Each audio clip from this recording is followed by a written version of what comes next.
We're doing overrated or underrated, or you may vote them as being rated correctly. We're going to start with. Nah, rated correctly is a cop out, Terry, man. Let's make it one or the other, man.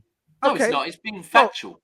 It's like even if it's ever so slightly. Come on, let's make it controversial, man. Yeah, not rated correctly. I don't like it. Okay. So, Virgil van Dijk, is he overrated or underrated in terms of his legacy as a footballer?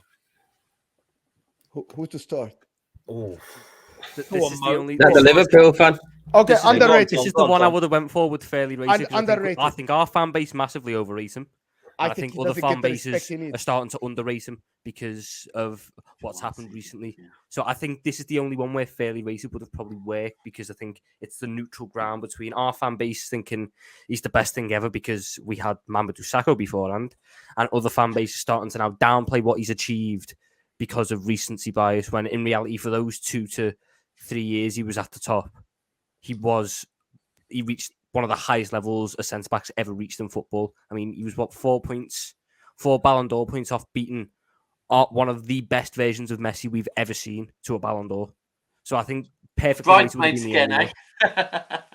question I want to throw out, though, is Liverpool fans and the media in England were talking about greatest centre-back in Premier League history. Surely that's overrating him. Overrated. Yeah. You know what? Like, obviously, his longevity is not like that of Terry and Vidic and Rio and all these guys.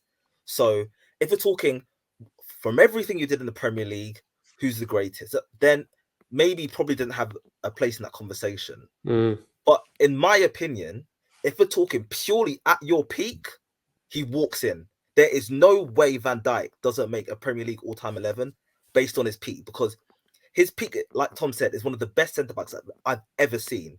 He was essentially invincible. I think I agree with Roy. Standard. I think after his injury is a different question. I think before his injury, he was unplayable, man. Yeah, he was literally unplayable. That's something at his peak. There's no way he doesn't make quality at Celtic, quality at Southampton, quality at Liverpool. But obviously with like got injured. You didn't get the same guy. He's got to factor in everything. So that's why he doesn't deserve a place. I think the thing is with Van Dijk, I think one of the things you can't factor in is his impact he had on us. Because if you were to replace him with any other centre back, let's say, because I know we got sold around the same time, if you put Aymeric Laporte in our defence instead of Van Dijk, we don't achieve anywhere near what we achieved. Yeah. Because I agree with the impact Van Dijk had. That's the thing that you I can't agree with quantify. Tom here. I think Van Dijk from the January 2008, Terry, I hear where you're coming from. Because when Vidic joined Manchester United, we went from not winning a league title in 3 years to winning 3 on the bounce in the Champions League. So I agree, it's a massive impact. And I think this season as well, Van Dijk's getting exposed because the midfield ain't so bright. Yeah, the midfield is terrible. Right, so can I ask you? One sec. Go ahead. That's what I was going to say. That I'm like this on Van Dijk, because I do agree he's gone in and he has changed. Ultimately, Alisson and Van Dijk won Liverpool the Champions League and the league. Yeah, it was those 2 final pieces to the jigsaw. But when someone is in a bad season, right? So when we used to do combined 11s and Liverpool players would always get in the defence, because the reason why Man City's defence looked so good was because of the midfield in front of it. That's what Liverpool fans said, right? So now, is it coincidence that all of a sudden Van Dijk looks exposed because of the players in front of him? So is he that good, or were the players in front of him that good? Because now they've dropped off. Coincidence, he's also dropped off. He had a massive injury. I think Van Dijk, for me, he hasn't been I watched like a granddad's playing in front of him now. Come on. I've watched the Maldinis, I've watched the Nestas and the Cannavaras. One of the most dominant center backs I've seen in my life before the injury. Dominant. Quality. He's so dominant on the pitch. You couldn't get past him. He leads teams, bro. He had like Robertson and Trent. They were very attacking.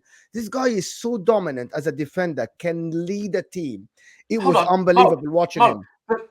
But now that's still the same. It's still Robertson and Trent and Van Dijk, right? Yeah, but he had an ACL. That's ACL. And as far as partners, he's got more partners now. The difference is the player in front of him. Yeah. So with Trent covering Robertson and with Van Dijk covering Robertson and Trent, or actually with Fabinho covering Robertson and Trent. Do you know what it is? I know what point you're trying to get at. That's what I can say is Virgil van Dijk has not decline because he can get back to it once circumstances change. He's had a worse season than he's ever had at Liverpool, and I think that part of the reason why that is I don't think his overall defending impact has went down. I just think we face so many more chances now. He can't stop them all. But there is also moments. I'm not going to say he's infallible. He doesn't make a mistake, because Bournemouth really pissed me off because that was on him. Penalty as well. And certain moments like that where he's too blasé at times really annoy me this season. But I can't sit there and let one down season when the entire team has had a down season. It's not like it's just him bringing everyone else down. Everyone's down. So comparing that to what we had when he was at his pomp from 2017-18 when we got him in, to even last season, he was still at a higher level. He was still performing quite well. A step down from where he had been, but he was still performing quite well after November-ish once he got up to speed. So again, like I said, we're not doing fairly rated, so I don't mind what Cassidy gets put in, because it's either or. I can't argue. But he was fairly rated. I think he's underrated. I'm not gonna lie. I'd have put it into fair. Again, I think what everyone said at his peak, you could argue that he's peak one of the best.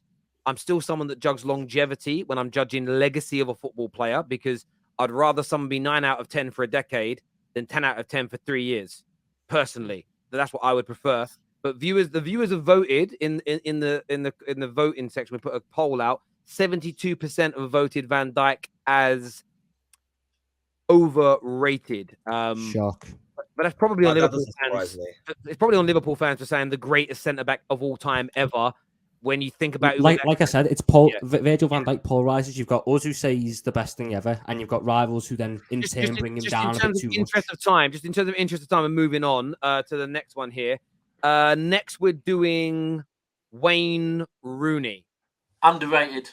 Mm-hmm. Underrated. One of the best players that played in the Premier League. One of the best players overall in the Premier League ever.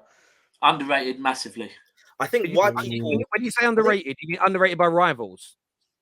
I just think generally. By the media, by everybody. Generally. Yeah, he's not mentioned in the top like this class. Like you mentioned Gerard Lampard. I think Rooney goes under the radar, and I'm like, why? Rooney these like best ever Prem teams. These like best ever Prem teams that people put out. I very rarely see Rooney in them. Yes. And you sit there and you wonder why. Wayne Rooney is one of the best footballers this country's ever seen. Yeah, my thing with Rooney is that I just think because he was sort of like a second striker, he wasn't really number 10, wasn't really a number 9. He sort of like fluctuated between the two positions. I feel like a lot of people compare him to strikers, and then they say, "Oh, his goals, he should be, bro." No, I understand, but he only really played striker for like 2-3 seasons. But that's more than 200 goals, Roy. More than 200 goals for Man United. More than 200 goals, I think. Hear me out, as in they compare him to strikers, and then obviously like his numbers don't really stack up to like an Henry or a Kane or an Aguero or like all these guys. But that's why people think, oh, because he doesn't compare to 3 of the great strikers we've ever seen in this league, when he's not really a striker, then they think, oh, people are overrating him. Bro, the type of goal he scored was mad. And I watched him extensively growing up. He was an unbelievable player. Rooney was sensational. The thing with Wayne Rooney is, and he was a complete forward. He could do everything. Is that the thing with Wayne Rooney when it comes to being rated? He's a Man United player. Yeah, he was a Man United player, and we have this done to all of our legends. Paul Scholes weren't that good. Giggs weren't that good. I've actually sat in spaces and listened to people go through our 99 team, our 2008 team, and rate most of our players as average or overrated, but yet we dominated England and we won European trophies. There's just because everybody sees us as a rival. We're everybody's rival. Everybody does. So what you get is what you tend to get with all of your clubs is you'll get another member of the top 6 that would generally stand shoulder to shoulder with you at some point, because you'll fight against the same rival. As an example, you get that quite a bit. Man United don't have that luxury. This guy scored 313 goals and got 170 assists in his career of like 700 games. He won everything that you could win at club level as a football player. He was a phenom, and I think he does get a lot of disrespect. I would completely agree. Wayne Rooney was the definition of a player grabbing the game by the scruff of the neck and making it happen. I'm telling you now for a fact. Because see, this guy, like, this is coming from an Arsenal fan. when he was playing football, everything was going through him. He was the guy who can go through the gears and make the whole team go through the gears. And Wayne Rooney is the type of goals he scored. Could anybody imagine Wayne Rooney against Man City scoring that overhead kick? Like, that is mental. You don't normally see stuff like that. Do you know what it is with Wayne Rooney? And I'll be honest, he's that one player that I hate. 1 minute, sorry, Daps. And just to let you know as well, he was doing it from such a young age as well. Yeah, exactly. 16. He's that one player that I hate played for you lot, yeah? And even more so, as he's growing up and getting older, for me, he's the most relatable person on the pitch. I can look at him, even the way he's aging as a man, I look at him and think, yeah, that would probably be me, right? But when we talk about grabbing games by the scruff of the neck, not even at Man United, where did he go in America? Was it DC there? Yeah, that was it. Right. That game where the other team had a corner. No, they had a corner. Back, tackle. At his age, ran all the way back, won the ball back, and then put a cross in, pinpoint on someone's head, right? End of his career. For me, that is the determination we all want with any player at our football club. And it's just from the age he did it at, I just hate that he played for Man United. Can I ask a question? Kane, everyone will say, but Kane drops deep. And can I ask a question? Rooney got criticised for dropping deep and grabbing games by the balls. But Wayne Rooney accommodated for Ronaldo, Tevez, and Berbatov. And then when they weren't ready, when they didn't step up, he then went, you know what, I'll do it then. And then when one played this season, the Glazers also damaged him because we didn't need Van Persie. Because Rooney, when he played as striker for 2 years, scored more goals than Van Persie. What we needed was a world-class replacement on the right for Ronaldo, a world-class replacement on the left for Giggs, and at the time we needed a 10. Wesley Sneijder is the guy we should have gone and bought. And the Glazers, until the new TV money came in, they stopped spending. We kept on coming out with the same bullshit lines of there's no value in the market. So what happened is you got a really good deal on Van Persie at 20 million. And who got moved into the wide positions and the 10 position? Rooney. The guy was so unselfish. And I sometimes wish for him individually, he was more selfish and said, you know what? If you're not going to play me where I want to play, I am leaving. Because in his pomp, he could have walked into any team in the world. Anybody would have had him. But look, he is what he is. I think that kind of benefited you, though, in a way, when Van Persie came with Rooney dropping back, because he would pick up the ball in the middle of the park. Yeah, he can link the play it 40 yards. No, you get me? And there's hardly any players that could do what he was doing. I think as well, though, I think what United fans wanted to see years before that was almost like a makeshift in Fergie's last year.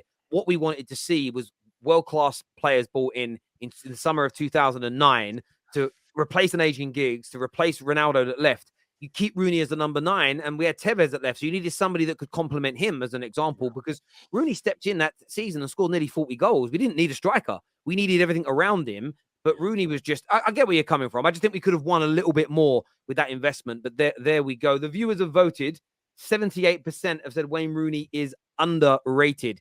Is what the viewers of the Football Terrace has said there. We'll come back to some of your super chats that are off topic. We'll come back to them a little bit later. And he stayed with you guys as well when Real Madrid came knocking. He did. This here says companies miles clear of Van Dijk, and Liverpool fans said he's better than Vidic. Vidic defo overrated. Yes, and then Man City fans said he's worse than Ledley King. So then is he underrated because of that? Vidic is not overrated. Vidic is quality. This here says I'm a gunner, and Van Dijk's peak wouldn't draw water. Company at his peak. Is what do you think to that, Daps, as a City fan reading that? Company is my goal. So, because the things where they are comparable is Company came in just before the money, right? So that's why he's my goal. That he came in and, he was there for a long time. Do you know Company actually said on Rio's, is it 5 Rio's thing? Yeah, he said VVD is the best ever. No, he didn't. Oh, right. No, but on himself, when they were talking about putting him up there with Terry Vidic and Ferdinand, he said, maybe if I didn't get the injuries, maybe. But I did. Therefore, I'm not putting myself. And that is true. We have to understand that Company, I honestly believe Company in his prime, was unplayable. But his prime didn't last quite long enough because of injuries. And we have to understand that. Company did everything he did. That doesn't change for our club. And I would put him probably in top 5 Premier League defenders maybe.